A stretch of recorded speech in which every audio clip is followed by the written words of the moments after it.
This program contains graphic imagery, which may not be suitable for all audiences. Viewer discretion is advised.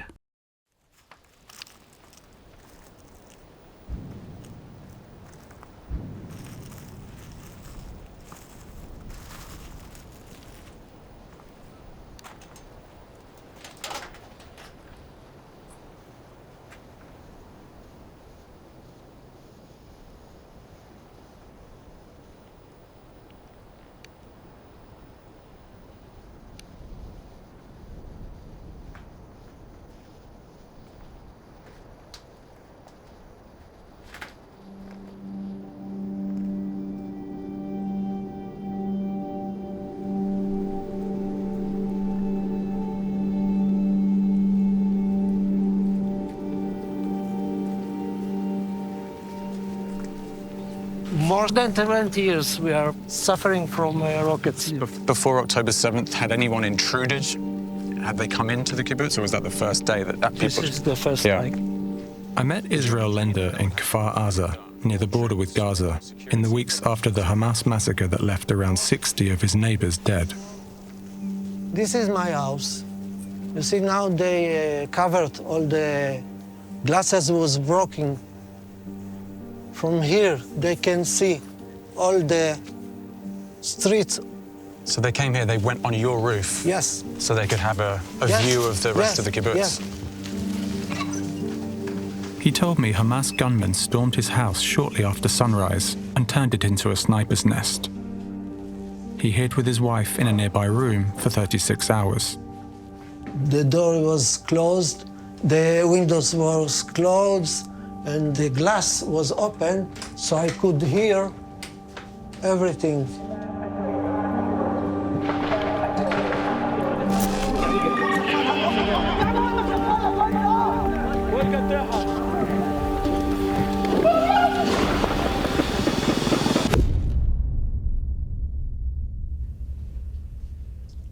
Terrible. You can't think about it.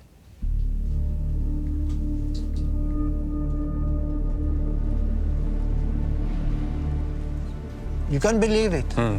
You can't believe it. You can't imagine it. What they did here, nobody can. They built a big wall. They said to us, 40 meters in the ground with the sensors that nobody can, and 6 meters up. They said this will protect you? Yeah. We believe that this can protect us. They just broke through. They came through. They came through.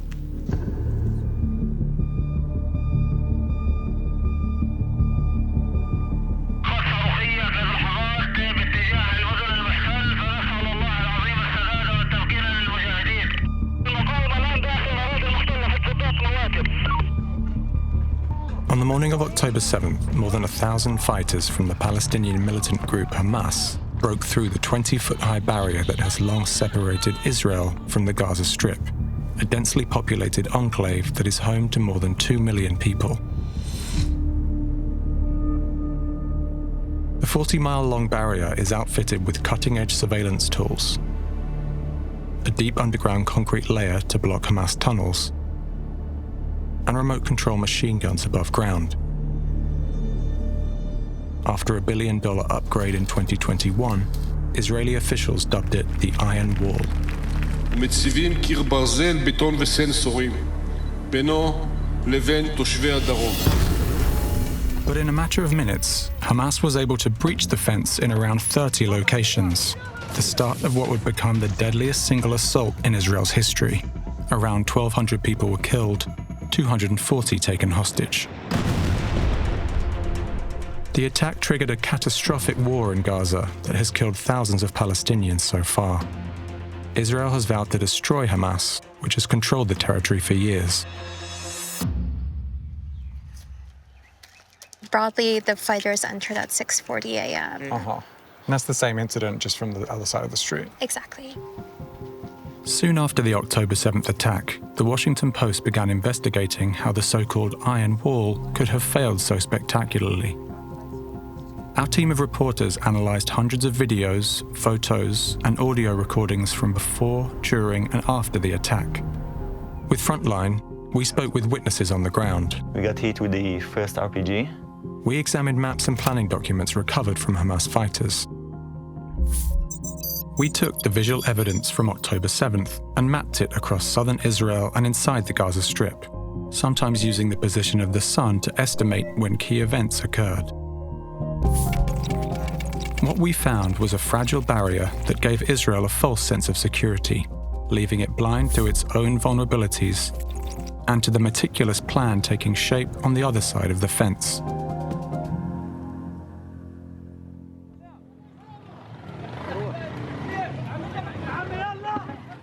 The attack began at dawn, around 6:15 a.m.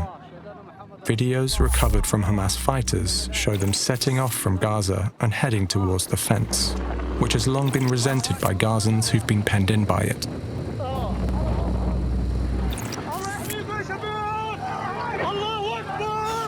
People along the road cheered them on.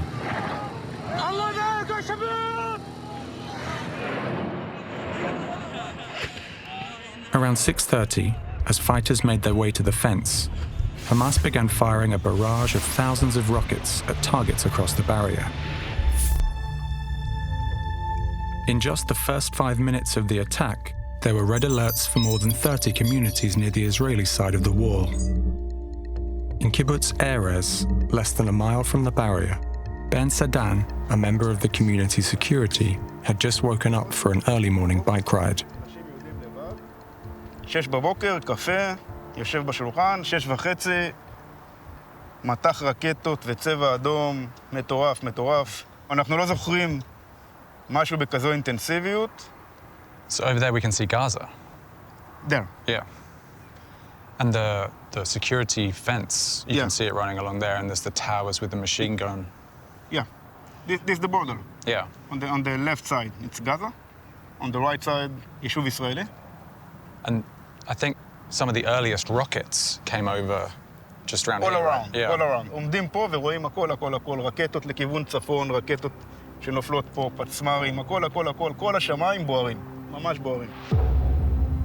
From this hilltop, the next wave of Hamas's attack became visible. Reconnaissance fighters on paragliders soaring over the wall under cover from the rockets. Videos we obtained show them landing in communities inside Israel, the culmination of a plan that had been years in the making, and that, as we discovered, had been brewing in plain sight. When I first saw this video, I was like, oh, this is video from the day of. Like, how did they get this produced out so quickly? And then once you look closer, go, it's obviously a training video. Our investigation found multiple videos recorded by Hamas detailing their planning measures. Some were posted on social media before the attack, visible to all. We found videos of militants training for attacks on mock-ups of Israeli compounds. Videos posted soon after the attack showed they had also been practicing the use of paragliders. Hamas had also been expanding their training camps, activity that was visible in widely available online maps. But this evidence was largely ignored or dismissed by Israeli intelligence and the military, our investigation found. Michael Milstein is a former head of the Palestinian Department for Israel's military intelligence. He has been strongly critical of their missteps leading up to October 7th. Israel knew about the whole plans because, you know, Hamas didn't hide them. It was on public, on their internet sites, on their TV, everywhere. From the operational tactic point of view, October the 7th, Israel, IDF didn't face any surprise over there. Were there specific warnings that something like this could be coming?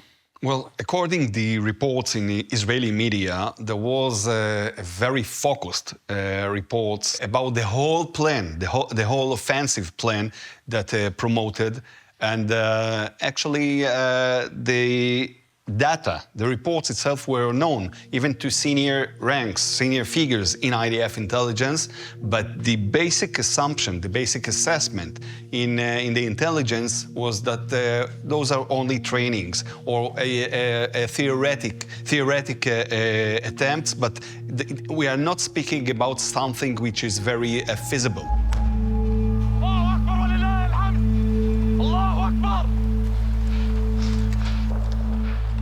The heart of Hamas's operation on October 7th was the stage that their videos called the blinding plan, aimed at severing the connections to Israel's surveillance and security system. Israel uses 7 Skystar surveillance balloons to monitor hotspots along the Gaza fence. The balloons carry a long-range 360-degree camera, but the model of camera that Israel uses on the balloons is relatively old and is no longer made. On the morning of October 7th, we found that 3 of the 7 balloons were in need of maintenance and out of service. Video from the attack shows one of the remaining balloons. We were told it had been cut loose by the militants. The balloons are part of a system that includes surveillance and weapons towers. Visuals and other data from the towers are fed into monitoring centers inside Israel, including one near Re'im. It doesn't matter how many combat soldiers they are. If they don't know where the enemy is, they can't fight the enemy. Rotem Horowitz spent 2 years monitoring the camera feeds at Re'im before completing her military service last spring. 3 of the balloons were out of service on the day. They weren't working. Mm-hmm. The cameras needed to be repaired, but they're old and out of production. Yeah. So is that a big problem? I personally think it is. They were first brought into use in 2006, and ever since then, it's kind of been the same system. It doesn't work very well during rough weather, like only when weather conditions are perfect. Do you remember people sending up warnings that, you know, these balloons are getting out of date, some of them aren't working, they're not working in bad weather? Yeah, I know that the surveillance operators on the balloon have, as long as I've been there, you know, I served there, we've been complaining about how the balloons see and, like, in general, their quality ever since I can remember. The balloons are supplemented by surveillance towers containing HD cameras, laser and infrared sensors, and radar, and can see people for almost 6 miles away, according to the manufacturer. Other structures, called Sentry Tech Towers, are topped with Samson weapon stations, which feature machine guns and sensors. They're positioned every few hundred yards along the barrier and outside key military facilities, and are nicknamed Roe Yoreh, Hebrew for Seize Fires. Once the sensors send an intruder alert, IDF personnel can fire the 50 caliber machine guns by remote control. We have to really make sure that we can firmly see a weapon and a threat before we can actually do anything with it. So usually, like, if someone's getting close to the fence, we use it to kind of not shoot at them, but shoot near them to kind of like scare them away, like, don't come close. You know, we're not gonna touch them if they don't come close. The moment they're showing that they're a threat and they're coming close, that's when we start to act. Video from one of the sentry towers on October 7th shows it firing on a group of Hamas fighters as they approached the fence near Kisufim. But that's not what happened elsewhere. Hamas fighters had come prepared to evade the towers, and documents recovered after the attack reveal a deep and detailed knowledge of Israeli defenses. In this one, they specifically note the locations of surveillance systems. Fighters also carry with them open-source satellite imagery annotated with coded locations of key structures along the wall. Armed with this information, Hamas carried out their blinding plan using unmanned drones equipped with cameras to drop explosives on installations like this surveillance tower near the community of Be'eri. Of the Sentry Tech Towers marked on the map, we verified videos of at least 2 of them being attacked. This one, located near Kfar Aza, was attacked twice by Hamas drones. Incendiary explosive devices with fuses were dropped on the camera and weapons system. Some of the training videos we found posted online show that these drone maneuvers had been well rehearsed. Other videos from the 7th show towers being attacked with rocket-propelled grenades and gunfire. It's hard to tell just from the video evidence how badly damaged the installations were. Hi. Thank you so much for your time. I really appreciate you coming and seeing us tonight. But retired Colonel Danny Tirza, the former head of the Israeli military's Fence Administration, told me Hamas's blinding plan drastically undermined Israel's ability to respond to the attack. That was a real failure because they succeeded to cut the command system. The command system of all this area was built on one control system, and they succeeded to cut it. And therefore, we couldn't use helicopters because according to the Israeli system, the helicopters cannot shoot if there is no someone on the ground that showed them where are your forces, where the other side forces. So they came, but they couldn't shoot because they didn't know who and what is going on there. In 2021, when the latest upgrade was unveiled, some of the political and military leaders made very firm, quite bold claims for the barrier. They said, this will protect the residents in the south. Hamas will not get in. And was that a mistake to promise those things? Of course, it was a mistake. We really thought that we are building a very good infrastructure that will help to save the lives of the Israelis. Unfortunately, it didn't work. He said the attack exposed a fundamental misconception about the fence. It was built against people that will try to cross it. It wasn't built against army or against a lot of people that are coming in one time. Were you surprised, you personally surprised, at how quickly they were able to blast through and make it into the bases and beyond? I myself was not surprised that they cross it so quickly because the fence is not built for such frighten. It was built for another thing. If you want to stop an army, you are doing it with army tools. If you want to stop 1, 2, 3 terrorists, you're doing it with soft tools like what we did. We didn't thought that there will come a terror army from the other side. They were crossing at the same time, big groups, and we were not prepared for it.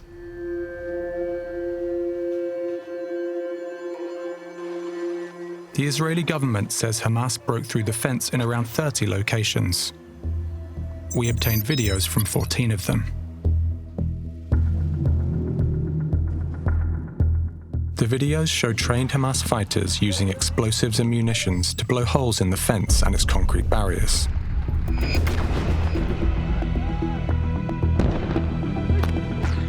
It took them only minutes. By around 6:40 a.m., Israel's iron wall had largely crumbled.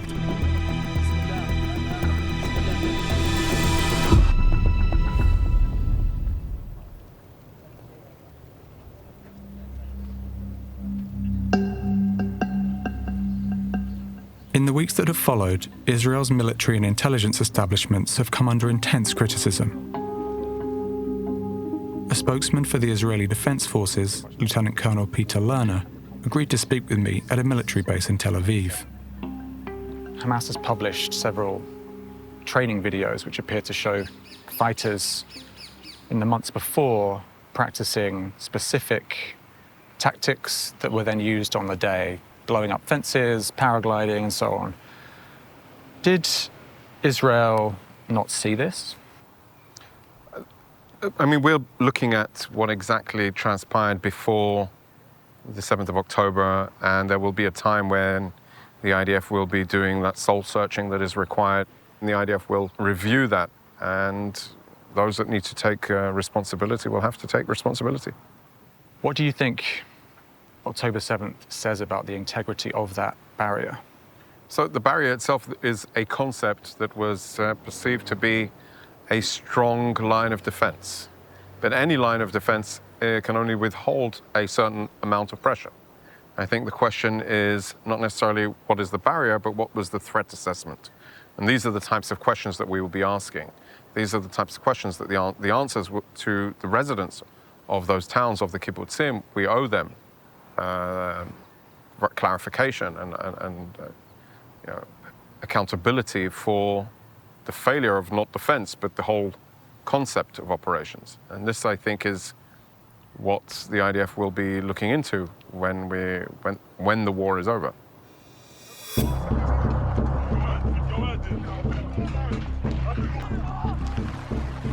The Hamas fighters that broke through the fence that morning were bound for the military bases and communities along the border.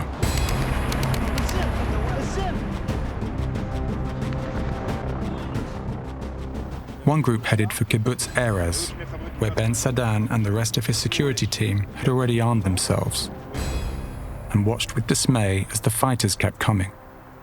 המחבלים היו פה מחוץ לשער, ממש צמוד. הם היו על הגבעה בצד שמאל, היו פה בשדרת עצים.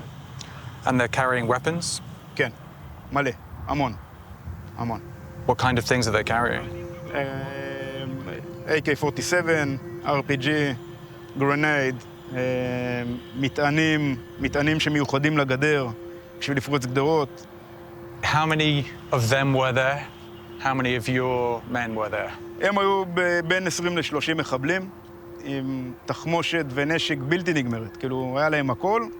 אנחנו היינו בשלב הזה 8, רק עם נשקים, כוונות ברזל, מעט מאוד תחמושת. He told me the combat lasted 3 hours. After these few hours of fighting, what happened next? פשוט הפסיק. הפסיק גם הלחימה פה וגם הלחימה שם. פשוט היה שקט. אתם לא עזבו את השטח, נשארנו פה, גם בנקודה ההיא, כי לא ידענו מה קורה, אבל פשוט נהיה שקט, הפסיק. Sadan and his team had avoided the potential massacre. Breaking news out of Israel. Chaos erupting in Israel as a... But other communities were overrun. Hamas militants currently attacking citizens, shooting at people on the streets, attacking troops and seizing them. At 7:01, the first Hamas gunman broke through the gate at Kfar Aza. We are in kibbutz Kfar Aza. More than 250 others would follow throughout the morning. You can see this massacre. It smells of death here. Some of the fighters wore body cameras, and the videos recovered later show the rampage through the kibbutz.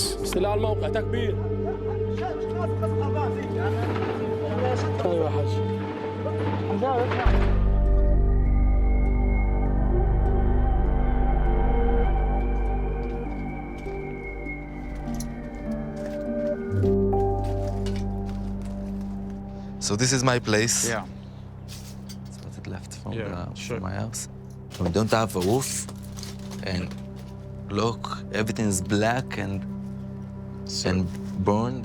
Yuri Levin witnessed the violence that day and told me he'd barely escaped being kidnapped and taken to Gaza, a fate that befell many of his neighbors.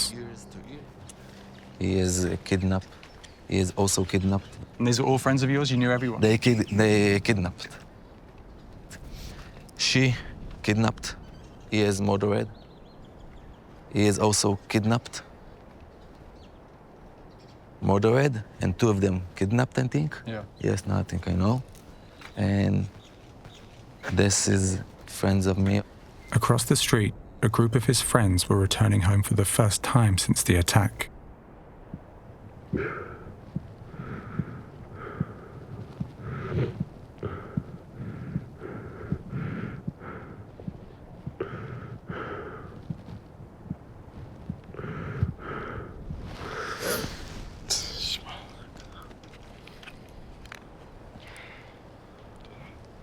ראשונה פה?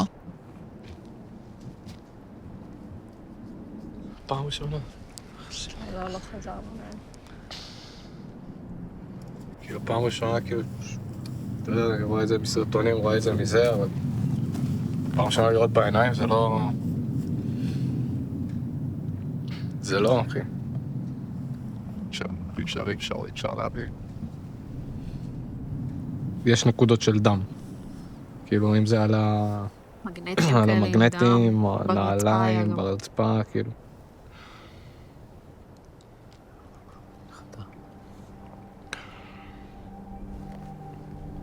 לא יאמן. שהיו פה חיים, לא יאמן.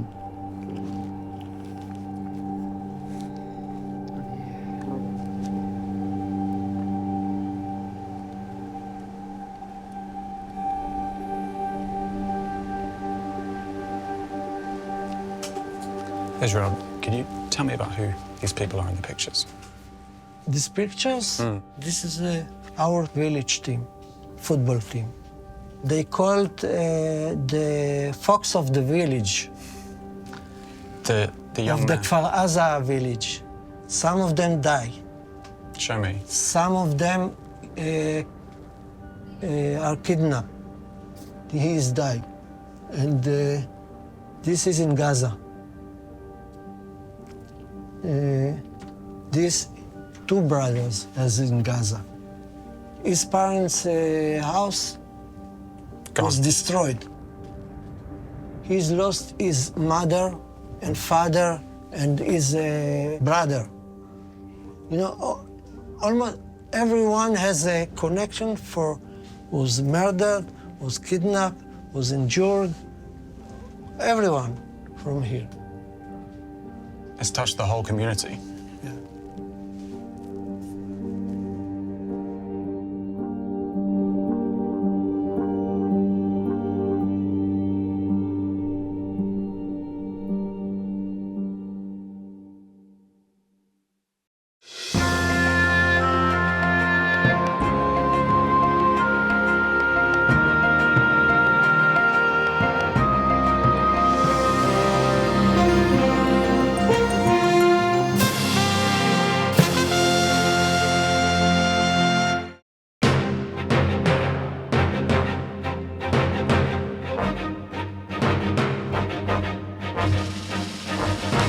For more on this and other Frontline programs, visit our website at pbs.org/frontline.